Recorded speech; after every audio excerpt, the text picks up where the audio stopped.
विरोधी ये चाह रहे हैं कि वहाँ लोग न जाएं, वहाँ की व्यवस्थाओं को न देखें। अगर ये पहले अपनी सरकारों में व्यवस्था किए होते, इनकी सरकार में क्यों नहीं भीड़ जाती थी? क्योंकि वो जानते थे कि वहाँ हम मारे जाएंगे, वहाँ भगदड़ हो जाएगी, वहाँ हमारी जान चली जाएगी, तो कोई पूछने वाला नहीं। पहले भी महाकुंभ लगते थे, हर 4 मिनट पर छोड़ दीजिए 4 घंटे पर ट्रेन आती, लोग तड़फड़ा रहे थे स्टेशनों पर। आज ट्रेनों पर 4 मिनट में लोग चढ़ करके कुंभ की तरफ बढ़ रहे हैं। 2025 महाकुंभ की जो चर्चाएं हो रही हैं, जन्मों जन्म तक सवाल खड़ा करने वाले ऐसा कुंभ नहीं करा पाएंगे। तो मुझे लगता है कि विपक्ष के लोग ये सिर्फ जो है ना अपनी सर पर टोपी पहन करके दूसरे के अपना टोपी उतार के दूसरे पहनाना चाहते हैं, तो ये टोपीबाज है।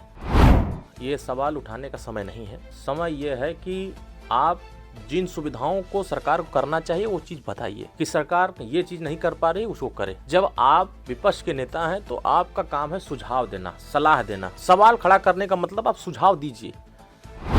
जितनी बड़ी रैली हम उत्तर प्रदेश में नहीं कर पाते हैं, उससे बड़ी रैली हम बिहार में कर रहे हैं कि अब बिहार में अगर सत्ता पाना है तो पीला झंडा, छड़ी निशान, ओम प्रकाश राजभर को आपको नमस्कार करना है। पहले डरते थे लोग होमगार्ड देख के, अब बिहार में आ जाए एसपी आ जाए, डीएम आ जाए, तब भी पीला गमछा लगा कहते हैं नमस्कार जय बलदेव। नमस्कार, आप देख रहे हैं 24 अड्डा। आज हमारे साथ बात में मौजूद हैं सुभाषपा के राष्ट्रीय प्रवक्ता अरुण राजभर जी। इनसे बातचीत करेंगे। सबसे पहले अरुण जी, आपका बहुत बहुत स्वागत है। बहुत बहुत धन्यवाद आपको। अरुण जी, जो दिल्ली में जिस तरीके से हादसा हो गया, हादसे को कैसे देखते हैं अरुण जी आप?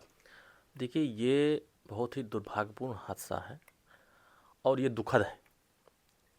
इस देश में 140 करोड़ लोगों के बीच में कोई घटनाएं घटती हैं तो इस देश में दुख होता है, और जो लोग भी उसमें मृतक हो चुके हैं उनके प्रति हमारी श्रद्धांजलि है। पूर्ण आत्माओं को हम श्रद्धा सम्मान अर्पित करते हैं, और जो लोग घायल हैं, जो उपचार अस्पताल में चल रहा है, ऐसे लोगों को जल्द स्वस्थ होकर के परिवार के बीच में जाने की कामना करते हैं।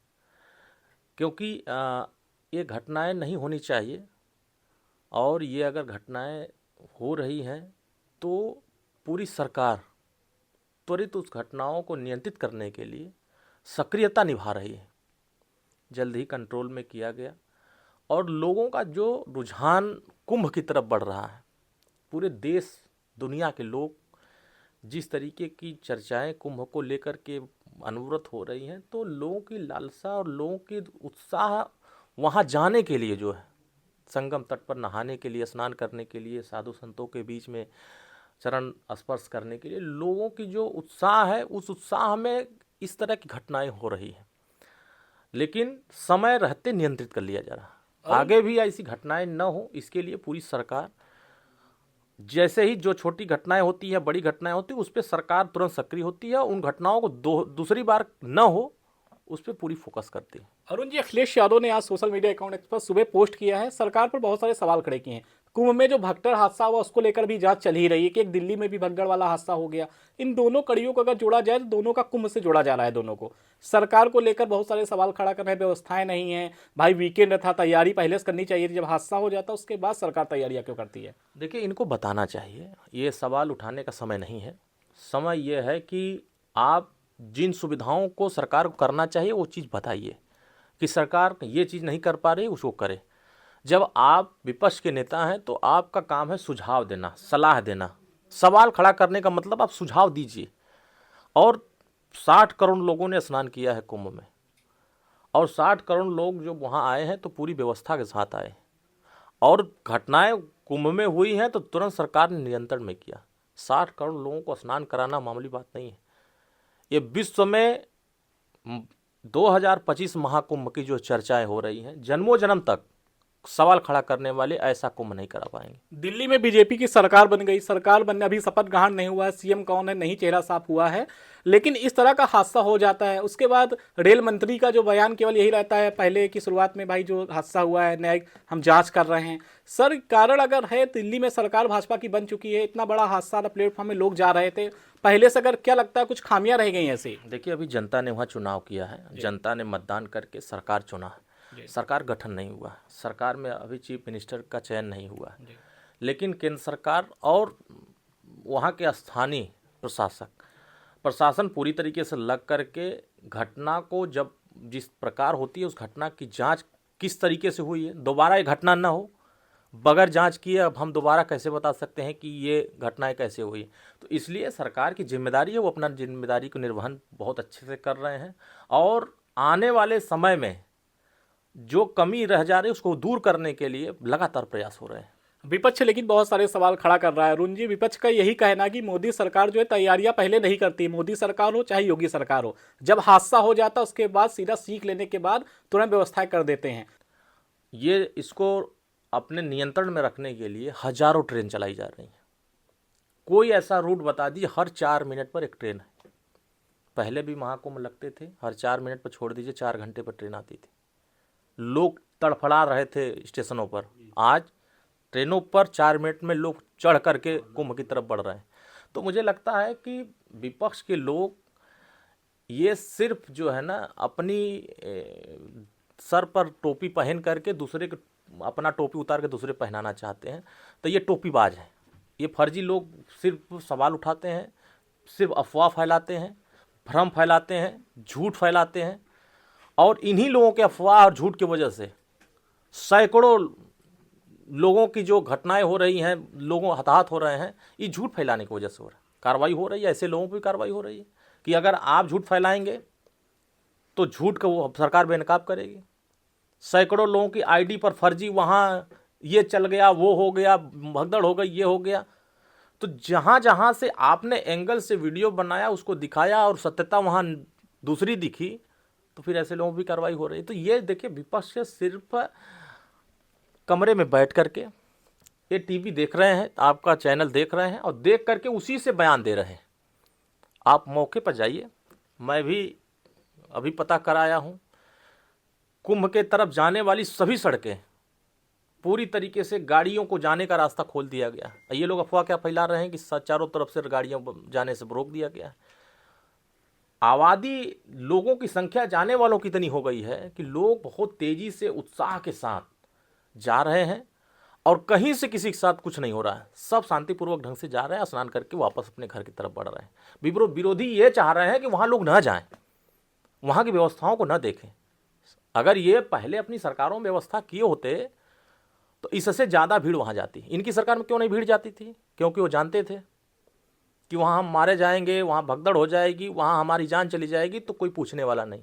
वहाँ जान चली गई भगदड़ में, जो 60-65 लोगों की जान चली गई। सरकार पूरी जिम्मेदारी के साथ, मुख्यमंत्री ने संवेदना व्यक्त किया, उन परिवारों को 25 लाख की घोषणा किया। पहले उसी कुंभ में लोग हताहत हुए थे, कितने रुपया दिया गया था सपा सरकार में, कांग्रेस सरकार में कहीं नहीं मिलता था, छोड़ दिए जाते थे, ऐसे झटक दिए जाते थे, लोगों को पता नहीं चलता था। आज एक एक व्यक्ति की जान अगर जोखिम में आ रही है या जान चली जा रही है तो सरकार की निगाह है, उनको, उनके परिवार को उसका मुआवजा दे रहे हैं। लेकिन हमारी प्राथमिकता है किसी की जान न जाए, हमारी प्राथमिकता है सुरक्षित लोग जाएं, स्नान करें और अपने घर की तरफ। अरुण जी, सुभाषपा की बात कर ली जाए तो भारतीय जनता पार्टी सरकार एनडीए के साथ मिलकर चुनाव लड़ती है। दिल्ली हो गया, महाराष्ट्र हो गया, हरियाणा हो गया, अब बिहार चुनाव आने वाले हैं। बिहार को लेकर सुभाषपा की क्या रणनीति चल रही है? बिहार में सुहेलदेव भारतीय समाज पार्टी अपनी ताकत जमीन पर उठा रही है और सभी राजनीतिक दलों को, चाहे वो जेडीयू हो, आरजेडी हो, चिराग पासवान जी की पार्टी हो, जीतनराम मांझी जी की पार्टी हो, उपेंद्र कुशवाहा जी की पार्टी हो और वहाँ मुकेश साहनी की पार्टी, जो भी राजनीतिक दल वहाँ काम कर रहे हैं, उन सभी राजनीतिक दलों से हट करके, बढ़ करके एक ताकत उभर रही है। और वो ताकत 32 जनपदों में, बिहार के हमने 29 जनपदों में अब तक रैली कर लिया है। और रैली करने के बाद वहाँ के तत्कालीन मुख्यमंत्री, भारतीय जनता पार्टी के बड़े नेता, कांग्रेस पार्टी के बड़े नेता, आरजेडी के बड़े नेता, हर दल के बड़े नेताओं के दिमाग में ये चला गया कि ये भारतीय समाज पार्टी बिहार में इतनी बड़ी भीड़ कैसे इकट्ठा कर रहे हैं। 50,000, 60,000, 80,000, 1 लाख, जितनी बड़ी रैली हम उत्तर प्रदेश में नहीं कर पाते हैं, उससे बड़ी रैली हम बिहार में कर रहे हैं। तो सभी राजनीतिक दलों को यह मालूम हो गया है कि अब बिहार में अगर सत्ता पाना है तो पीला झंडा, छड़ी निशान, ओम प्रकाश राजभर को आपको नमस्कार करना है। और पूरे बिहार के लोग, अभी हम लोग कूच बिहार गए थे, बंगाल के बॉर्डर बिहार में 15 लाख लोग जुटे थे वहाँ और उनको माननीय ओम प्रकाश राज में संबोधन किया। सब राजवंशी, रजवार, राजभर, राय, राजधोप, जिन वर्गों को वहाँ की सरकारों ने अंधकार में खड़ा कर दिया था।